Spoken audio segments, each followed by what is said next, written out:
Number: Royal Fiction Story. First document. Thomas Mitchell had been working as a security guard at Clarence House for nearly 15 years. He was a quiet man in his early 50s, with graying hair and steady hands that never shook, even during the most stressful royal events. His colleagues respected him for his dedication and attention to detail. Thomas took pride in his work, knowing that he was protecting one of the most important families in the world. On this particular Tuesday morning in October, the autumn leaves were falling gently outside the grand windows of Clarence House. The Queen Consort Camilla was away on an official visit to Scotland, and the household staff were taking advantage of her absence to complete some routine maintenance work. Thomas was assigned to oversee the kitchen renovations, a task that seemed simple enough until something unexpected happened. The kitchen renovation had been planned for months. The royal household wanted to update the aging plumbing system beneath the main kitchen floor. Workers had been carefully removing the old wooden floorboards when Thomas noticed something unusual. As he watched the construction team work, he saw one of the workers suddenly stop and call for his supervisor. The man was pointing at something beneath the floor that made him look confused and worried. Thomas walked over to investigate. What he saw made his heart skip a beat. There, beneath the kitchen floor, was what appeared to be a small wooden trapdoor. It was old, much older than the house itself, and it had been carefully hidden beneath layers of modern flooring. The trapdoor had intricate carvings around its edges, and there was a small metal ring that served as a handle. The construction supervisor, a burly man named James, scratched his head and looked at Thomas. "Sir, we've never seen anything like this in all our years of renovation work. Should we open it?" he asked. Thomas felt a mixture of curiosity and responsibility. As a security guard, he knew he needed to investigate anything unusual, but he also understood the importance of following proper protocols when it came to royal properties. Thomas immediately called his supervisor, Margaret Hayes, who had been working in royal security for over 20 years. Margaret arrived within minutes, her sharp eyes taking in the situation quickly. She examined the trapdoor carefully, noting the age of the wood and the style of the carvings. "This could be historically significant," she said quietly. "We need to proceed with extreme caution." The decision was made to carefully open the trapdoor. Thomas volunteered to be the first to look inside, despite feeling nervous about what they might find. As he lifted the heavy wooden cover, a musty smell rose from below. The opening revealed a narrow stone staircase that disappeared into darkness. The stairs looked ancient, carved from stone that had darkened with age. Margaret called for proper lighting equipment and safety gear. Within an hour, the kitchen was filled with additional security personnel and specialists. Thomas was given a powerful flashlight and safety equipment. As the senior guard on duty, he would be the first to descend into whatever lay beneath the Queen Consort's kitchen. The stone steps were worn smooth by countless footsteps over what must have been centuries. Thomas counted 23 steps before he reached the bottom. What he found there took his breath away. He was standing in a small underground chamber, roughly 10 feet by 12 feet, with stone walls that seemed to be part of a much older structure than the house above. The chamber contained several wooden chests, all of them locked with old-fashioned metal clasps. The air was dry, which had helped preserve whatever was stored there.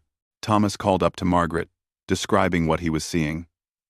His voice echoed strangely in the small space, and he felt a sense of history surrounding him. Margaret descended the stairs herself, followed by 2 other security officers. They brought additional lighting that illuminated the chamber more clearly. The walls were covered with what appeared to be old paintings, though they were difficult to see clearly in the dim light. The wooden chests were arranged in a specific pattern, as if they had been placed there with great care and purpose. One of the chests was slightly smaller than the others and had a different type of lock. Margaret examined it closely and noticed that there were initials carved into the wood: C.R. The letters were ornate and appeared to have been carved by a skilled craftsman. Thomas suggested that they should contact the royal historians before opening any of the chests. The discovery was immediately reported to the highest levels of the royal household. Within hours, Dr. Elizabeth Thornton, the royal historian, arrived at Clarence House with her team of experts. Dr. Thornton was a distinguished woman in her 60s who had spent her entire career studying royal history. She was visibly excited when she saw the underground chamber. Dr. Thornton explained that Clarence House had been built on the site of much older buildings, some dating back to the medieval period.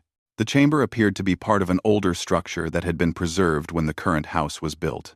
The CR initials could stand for Carolus Rex, which was Latin for King Charles, though she couldn't be certain which King Charles without further investigation.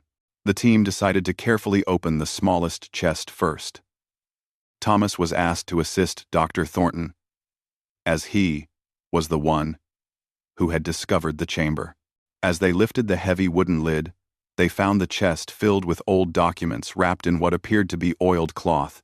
The preservation was remarkable, and many of the documents appeared to be in excellent condition. Dr. Thornton carefully examined the documents with white gloves, her eyes widening as she read. The papers appeared to be letters and official documents dating back several centuries. Some were written in Old English that was difficult to read, while others were in Latin. There were also what appeared to be maps and diagrams of buildings that Thomas didn't recognize. One document in particular caught Dr. Thornton's attention. It was a letter written in elegant handwriting and sealed with what appeared to be a royal seal. As she carefully opened it, she gasped. The letter was addressed to someone called "My Dearest Friend," and was signed with a royal signature that made her hands tremble slightly. Thomas watched as Dr. Thornton read the letter, her expression changing from curiosity to amazement to concern. She looked up at the security team and said quietly, "This changes everything we thought we knew about this period of royal history. These documents, they tell a story that has never been recorded in any official history books." The letter described secret meetings and hidden alliances that had taken place centuries ago. It mentioned names that Thomas recognized from his school history lessons. But the relationships described in the letter were completely different from what had been taught in textbooks. The document suggested that certain historical events had happened very differently from the official recorded versions.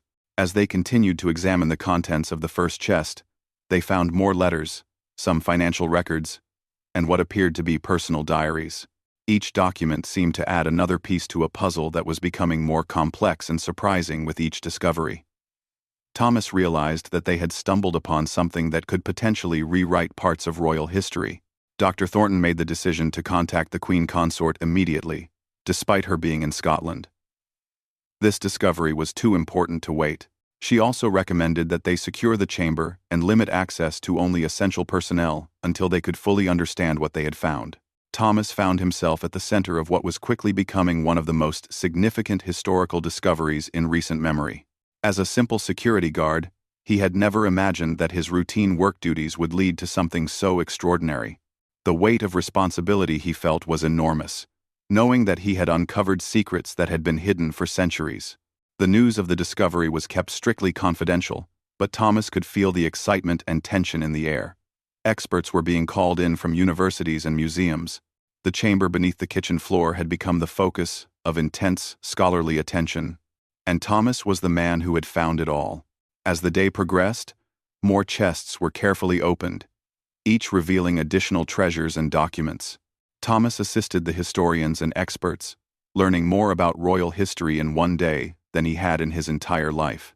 He began to understand that what they had found was not just historically significant, but potentially controversial.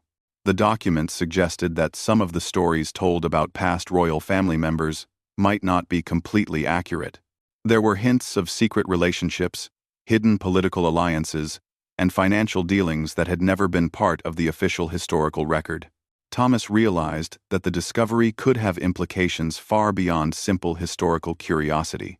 By evening, the kitchen had been transformed into a temporary research center.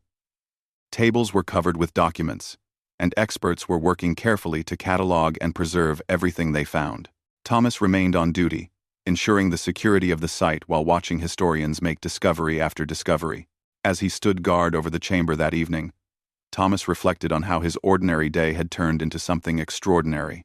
He thought about the Queen Consort, who was still unaware of what had been found beneath her kitchen floor.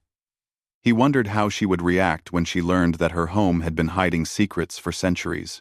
The first day of the discovery was coming to an end, but Thomas knew that this was only the beginning.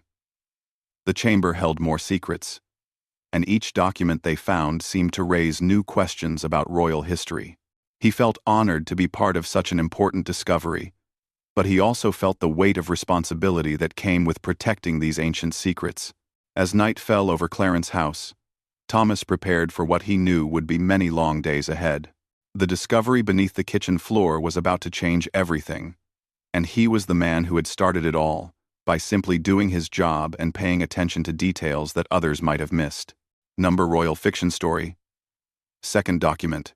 The next morning brought an atmosphere of controlled chaos to Clarence House. Thomas arrived early for his shift to find the kitchen area had been completely transformed overnight.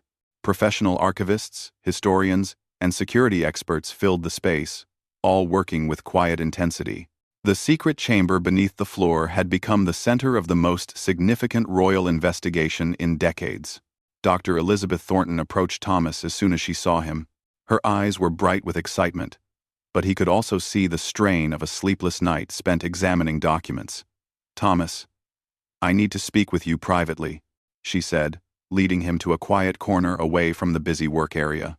She explained that the documents they had discovered were far more significant than anyone had initially realized.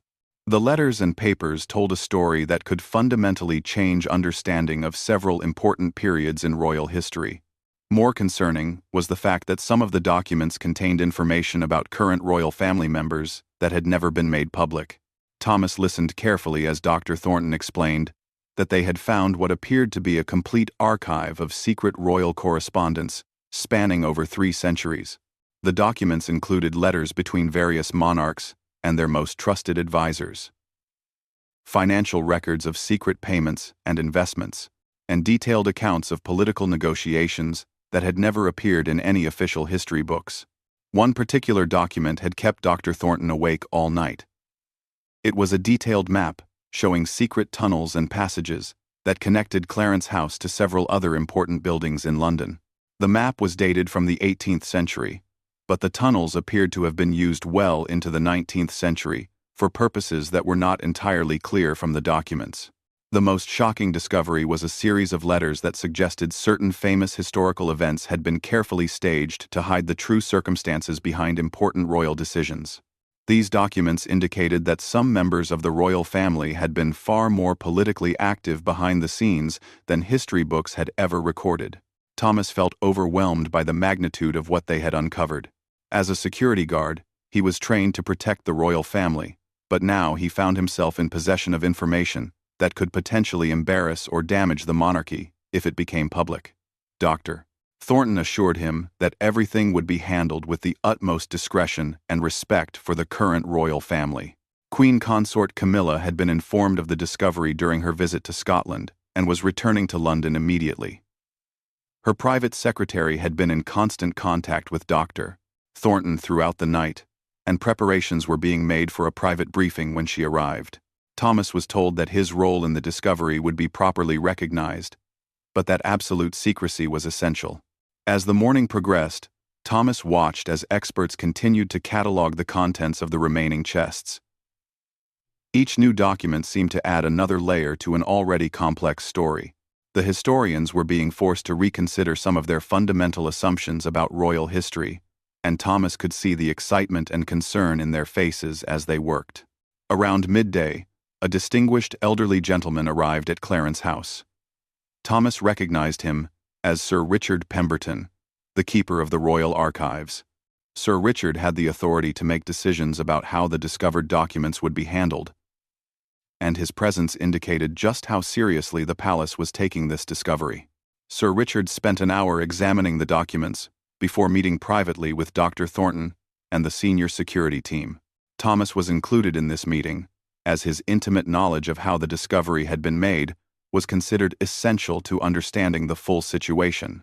During the meeting, Sir Richard explained that the documents appeared to be authentic and that their historical significance could not be overstated. However, he also emphasized that the sensitive nature of some of the information meant that careful consideration would need to be given to how much, if anything, would ever be made public.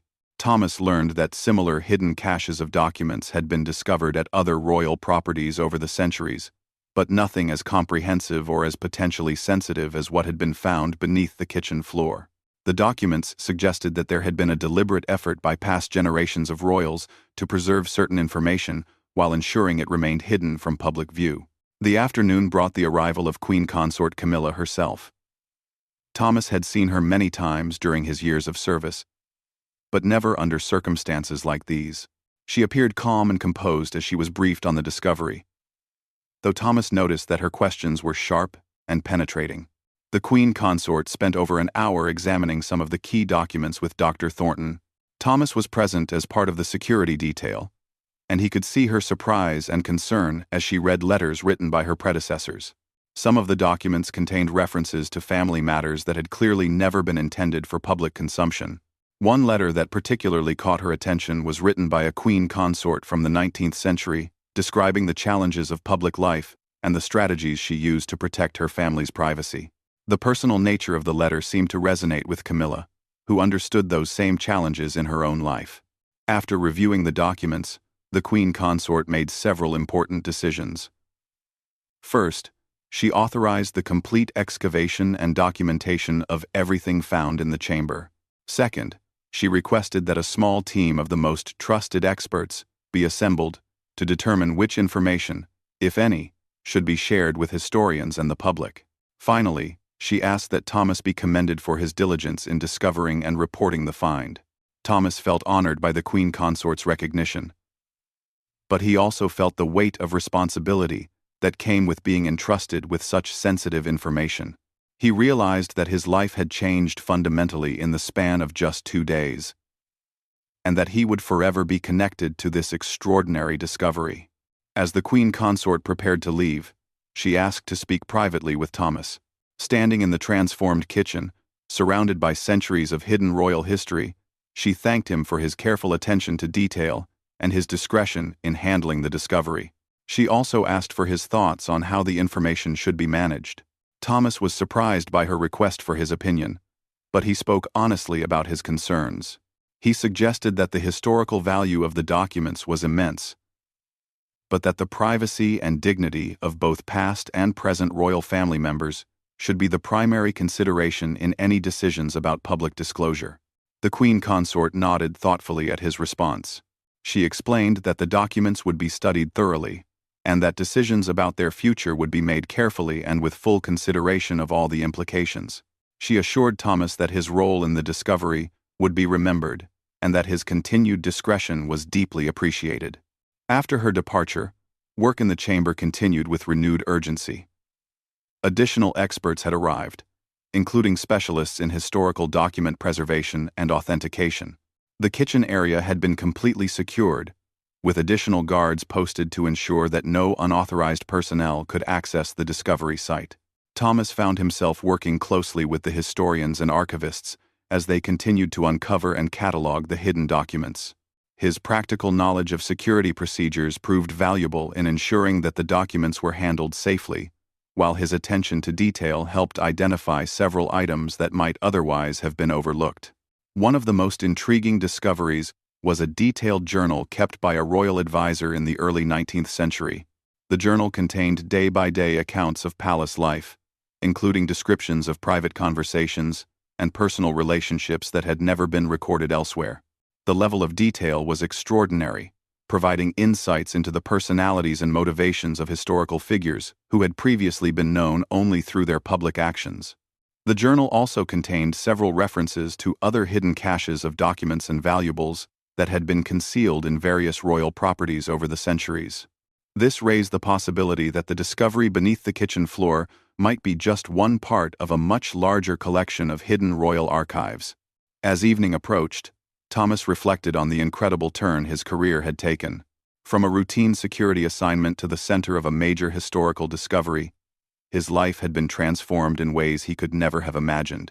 The responsibility he felt was enormous, but so was his sense of pride in having played a crucial role in uncovering these important historical treasures. The work would continue for many days, possibly weeks, as every document was carefully examined photographed, and preserved. Thomas knew that he would be involved throughout the process, ensuring the security of the site, while also assisting the experts in their investigation. The chamber beneath the kitchen floor had yielded its first secrets, but Thomas suspected that many more discoveries lay ahead. The documents they had found painted a picture of royal life that was far more complex and interesting than most people realized, and he felt privileged to be among the first to learn these hidden stories. As he prepared to end his shift, Thomas took one last look at the chamber that had started it all. The ancient stone steps leading down into the hidden room seemed to whisper with the secrets of centuries past. And he knew that tomorrow would bring new revelations that would continue to reshape understanding of royal history. The discovery was far from over, and Thomas found himself looking forward to whatever tomorrow might reveal about the hidden world that lay beneath the Queen Consort's kitchen floor. Number: Royal Fiction Story. Third document. 3 weeks had passed since Thomas first discovered the hidden chamber, and Clarence House had become the epicenter of the most significant royal historical investigation of the century.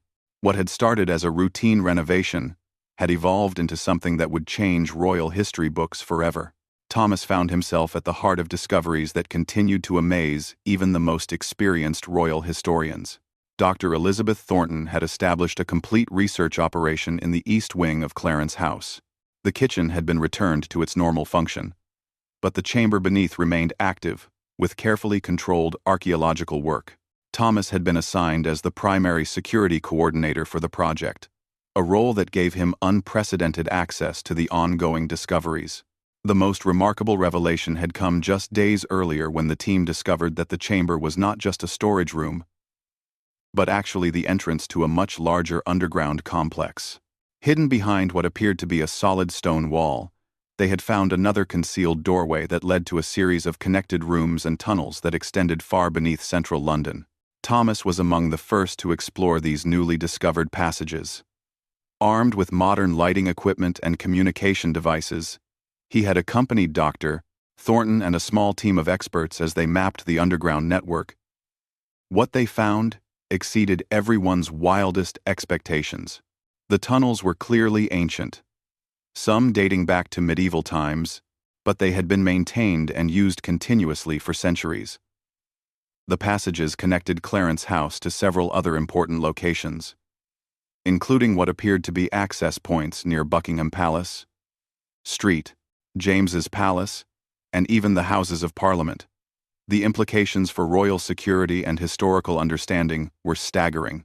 In one of the larger underground chambers, they had discovered what could only be described as a secret royal library.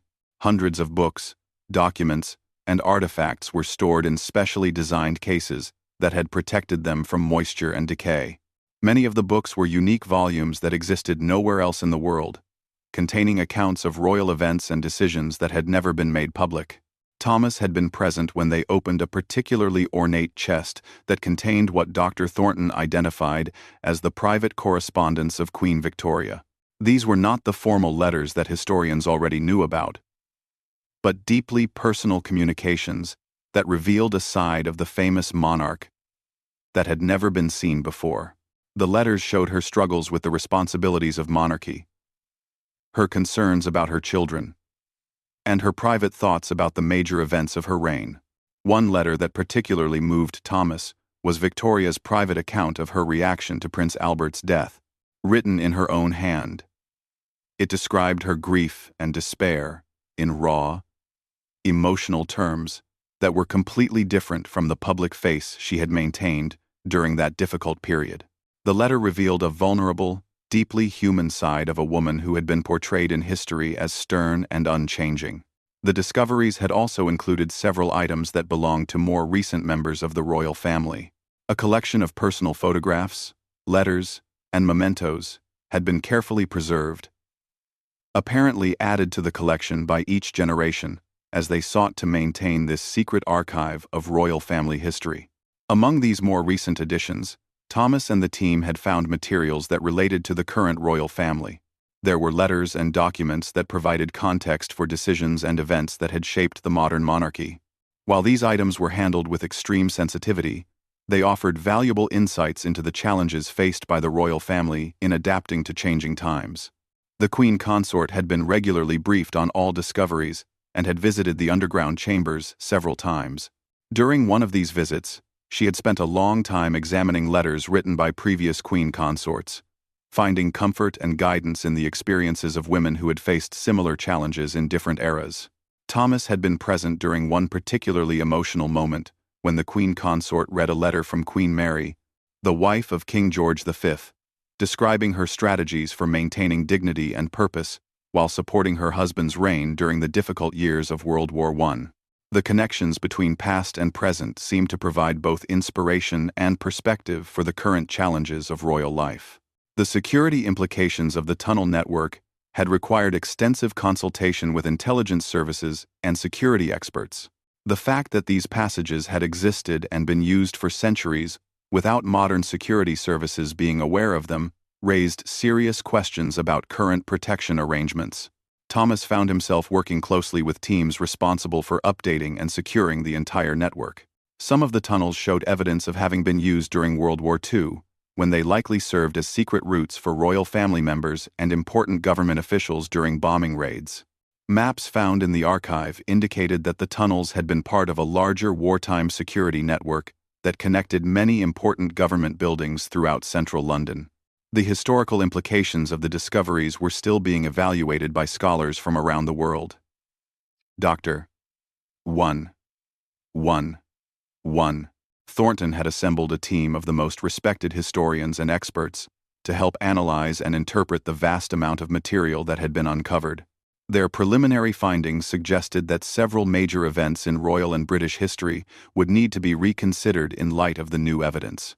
Thomas had learned that arrangements were being made to create a proper archive facility to house and preserve all the discovered materials.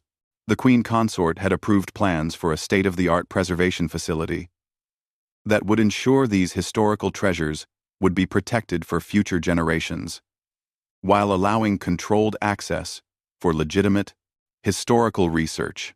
The question of what information would eventually be made public remained under careful consideration. A committee had been established to review each document and artifact, weighing historical significance against privacy concerns and potential impacts on the current royal family. Thomas had been asked to serve on this committee, bringing his practical perspective and his intimate knowledge of the discovery process. Several universities and museums had expressed interest in studying and potentially displaying some of the less sensitive materials.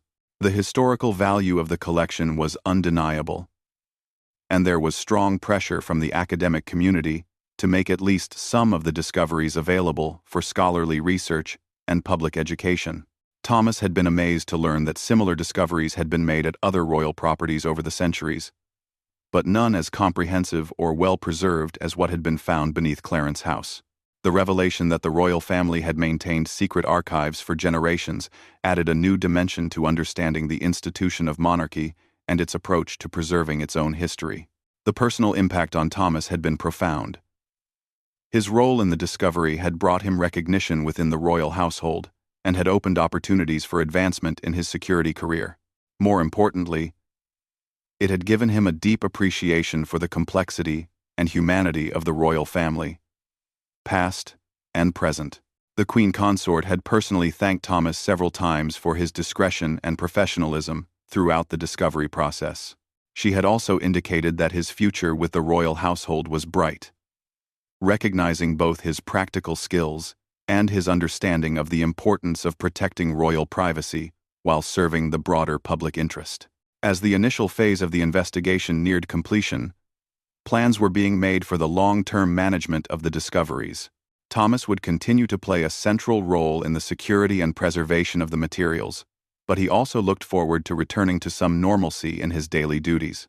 The kitchen renovation that had started it all was finally completed, though the kitchen staff would forever know that centuries of royal secrets lay carefully preserved in the chambers beneath their feet. The hidden entrance remained secure and accessible only to authorized personnel, but life at Clarence House was gradually returning to its normal rhythms. Thomas often reflected on the extraordinary chain of events that had begun with his simple observation of an unusual trapdoor during routine renovation work. His attention to detail and commitment to thoroughness had led to one of the most significant historical discoveries of the modern era. The secrets beneath the kitchen floor had revealed a side of royal history that was more complex, more human, and more interesting than anyone had imagined. The documents and artifacts told stories of triumph and struggle, of public duty and private challenges, of the eternal human desire to preserve important memories and experiences for future generations. For Thomas, the discovery had been life-changing in ways he was still discovering. He had gained not just professional recognition, but a deep appreciation for his role in protecting and preserving the institution he served. The hidden chamber had taught him that history was not just about grand public events, but about the private moments and personal struggles that shaped the people who made that history. As he continued his duties at Clarence House, Thomas carried with him the knowledge that beneath the floors of this grand building lay centuries of carefully preserved royal memories. The secrets had been uncovered, studied, and secured, but they would continue to offer insights and inspiration for generations to come. The story that began with a guard's careful attention to detail had become a tale of historical discovery that would be remembered long after Thomas's own service had ended. The chamber beneath the kitchen floor had given up its secrets, but it had also created new stories and new understanding that would enrich royal history for years to come.